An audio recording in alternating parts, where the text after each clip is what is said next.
Hey there, I'm Michael Giblin with FiddlerShop.com, and today on Michael Explains It All, I've got Pirastro Obligatos, or as I like to call them, Obblegobbles.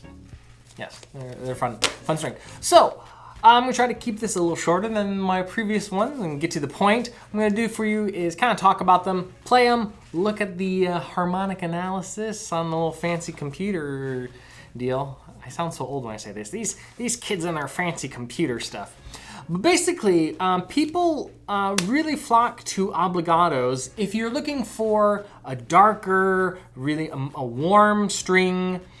I don't know why I always have to do this with my hand. It's got that nice, that warmness to it, but it still has a very clear, direct sound. It's not. Sometimes I think when we say, oh, it has a richness or a darkness to it, it implies that there's a sort of a grittiness. And a lot of times, a lot of strings, they do have that extra kind of dirty sound in there for these darker strings. Obligatos are very nice because they really have that nice darkness and richness to it without that fuzz. Without the fuzz. You know, is that the police? There's no police involved either. Fuzz. So I'm gonna get to it. That's kind of the premise of obligato. There are, of course, I talk about there's different gauges. I have the mediums, and I recommend the mediums. It's just kind of keep it simple. There is a gold steel and a steel E. I have the steel E today. The A is a synthetic, and the D and G are silver. There are some other options. I'm gonna read them because I always forget. That there is also a chrome steel A, which is more resistant to perspiration. It says impervious to hand perspiration. You got some sweaty palms, like maybe you should get the chrome steel A, right? There's also, the chrome steel also is brighter than the aluminum A. Yeah, brighter sound than the aluminum A. And the D also comes in aluminum D string, and that is considered to be a warmer sound than the silver. So, we'll see. Here's what I got. I'm gonna play for you. I have the Fiddlerman Artist Violin. Same violin I've used on all these other string demonstration videos.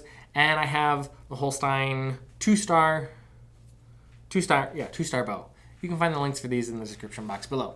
Here we go, and you'll see below, somewhere around here, there is a harmonic analysis happening. Enjoy the pretty colors.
All right, so great strings.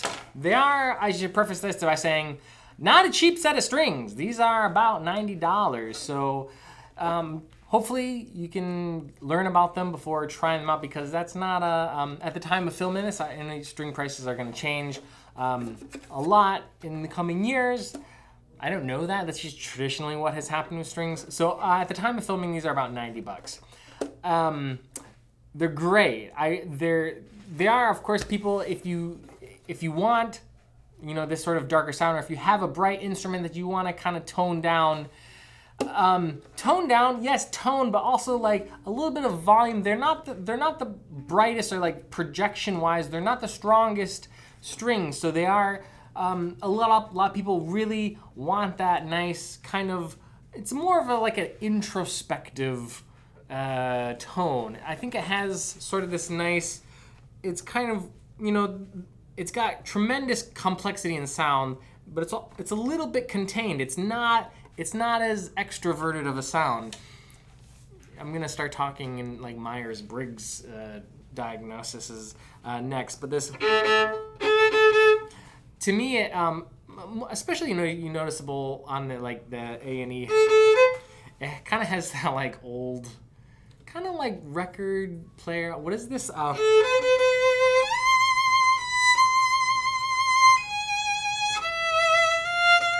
It's from a movie.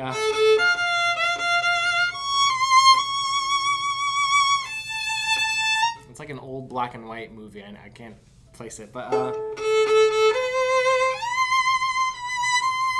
it just it's not this like yes, you can play that way, but that's not, to me, the style where it like really speaks is this kind of a sweeter tone. I really enjoy it.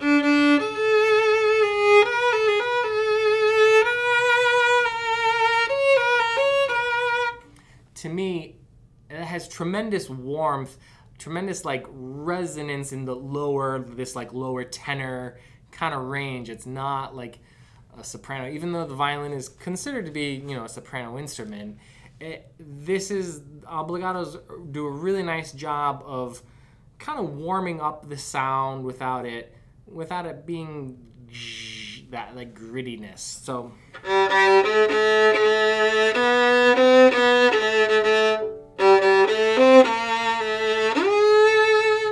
it's not the boomiest sound either. It's kind of a strange that you would think that it would have that like projection or boom like the Eva Pirazzis do, because they there are 4 strings. There's Eva Pirazzi and Gold Eva Pirazzi Obligatos. There's another one that I'm forgetting that all have the same synthetic core that Obligatos, they all have, but it's amazing the differences that they can still have.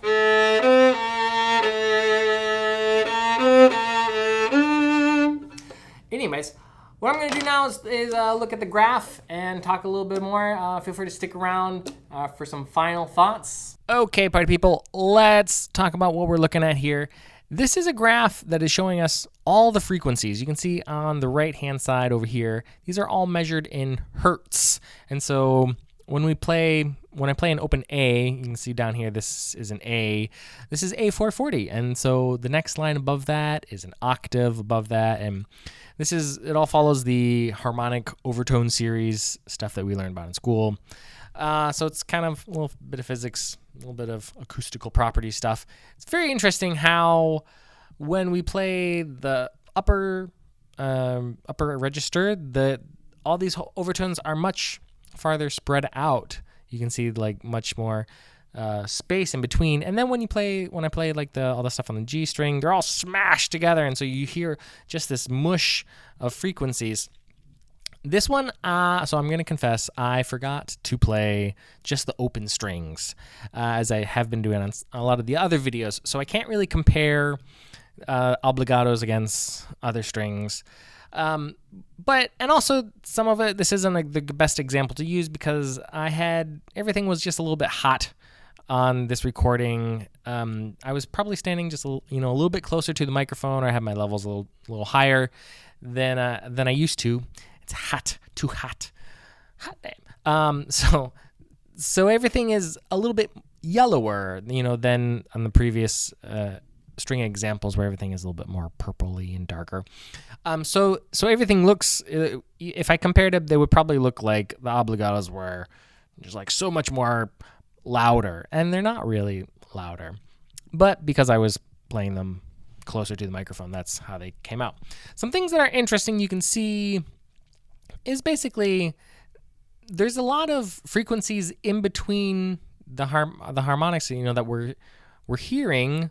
It says to me that there's a lot of sympathetic vibrations that we're hearing all these other frequencies, and which translates into resonance and just kind of a nice ringingness. So I can't say, oh, these are clearly darker because we can see it. Everything is very subtle. It's subtle with how we hear it, and also how we see it here in the chart. But I think it's helpful to see, not just for your own curiosities and to see on which notes I didn't vibrate because they don't have squiggles, but it might be useful to practice. If I did this, of course, in Adobe Audition, they have an option where you can see the graph like this. So I'll try to remember next time to play the open strings and compare them. But either way, it's very cool to see all the frequencies like this. I hope that was interesting for you to see as well. All right, those are the obligatos. If you're interested in picking these up, you can find them at fiddlershop.com. Thanks for watching.